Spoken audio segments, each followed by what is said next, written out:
សួស្តីអ្នកទាំងអស់គ្នាចំពោះការវិលមកកាន់ Xmarvel Tutorial នៅក្នុងវីដេអូនេះខ្ញុំនឹងបង្ហាញអ្នកទាំងអស់គ្នាអំពីការប្រើប្រាស់ shortcut key ចំនួន2ចំណុចដែលខ្ញុំគិតថាវាពិសេសមែនទែនសម្រាប់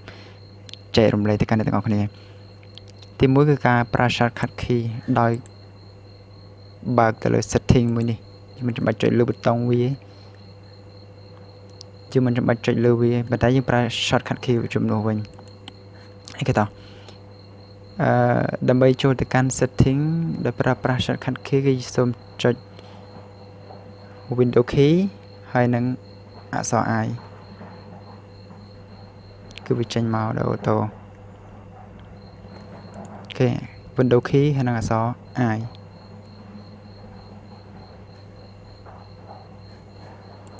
ហើយចំណុចទី2ហ្នឹងគឺការប្រើប្រាស់ shortcut key ដោយបើក emoji នៅលើ keyboard ហៅ keyboard អីចេះនៅលើ touchpad keyboard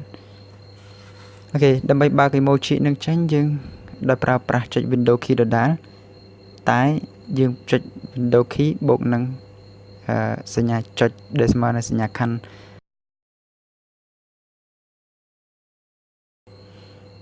អូខេគឺយើងនឹងបាន emoji ដែលយើងត្រូវការ